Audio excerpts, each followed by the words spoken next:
Douglas Herbert, vous êtes notre chroniqueur et spécialiste des États-Unis. Alors, quelles conséquences pour Harvard et plus généralement pour la science? On pourrait bien se poser la question, est-ce que ça serait sonner le glas, en fait, la recherche scientifique aux États-Unis pour les chercheurs et ainsi de suite. En fait, c'est un nouveau cap franchi.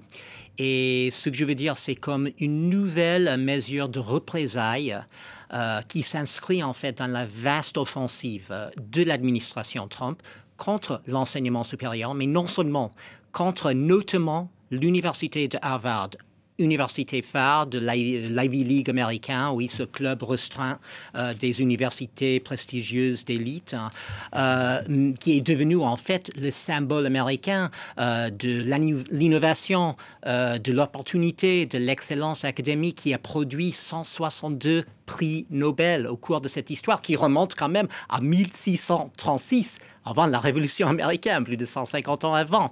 Alors, c'est pas rien. Mais en fait, si c'est sur le ton de la plaisanterie, mais c'est très sérieux ce que je suis en train de dire, parce que ce qu'on voit en effet, Trump, oui, il pointe du doigt Harvard et ses compères, ses confrères, voilà les autres universités de l'Ivy League, d'avoir trop promu les idées de gauche, jugées comme trop progressistes, d'avoir laissé prospérer, soi-disant, antisémitisme sur le campus. Et oui, bien sûr, ça existe. Il y a des étudiants qui se sentent peut-être ciblés et visés. Mais au-delà de ça, vraiment, si on veut être objectif, ce que Trump est effectivement en train de faire, c'est de détricoter, en fait, l'enseignement supérieur américain. C'est de, en même temps, fragiliser le rôle de Harvard, des universités américaines, mais également des États-Unis en tant que la phare de la connaissance dans le monde. Et c'est ça ce qui est vraiment dangereux, parce qu'en fait, c'est pas quelque chose qui se fait d'un jour au lendemain. C'est goutte par goutte. Ça se fait lentement, et avant qu'on le sache, avant qu'on se rende compte, c'est fini, la tâche est accomplie. Est-ce que c'est pas une perte du soft power américain? Est-ce que les États-Unis vont pas perdre de leur attractivité au niveau ne serait-ce qu'européen? Est-ce que c'est pas perdant-perdant? C'est perdant-perdant, tout à fait. Ce que vous dites est vrai parce que, en fait, ces étudiants étrangers dont on parle, qui sont maintenant ciblés, visés par cette décision de l'administration Trump, c'est pas que des bénéficiaires, c'est pas eux qui viennent aux États-Unis pour siphonner les ressources des États-Unis, des universités américaines.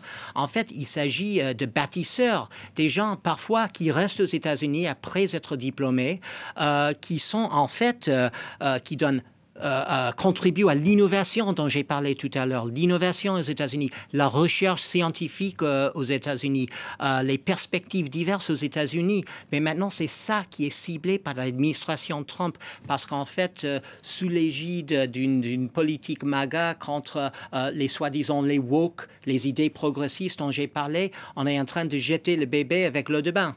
Et c'est-à-dire qu'on va finir avec un États-Unis, des États-Unis qui sont peut-être non seulement pas la phare du monde de la connaissance et de l'innovation, mais même à l'intérieur des États-Unis, ça va causer un grave, potentiellement grave préjudice. Ça, c'était selon l'université Harvard.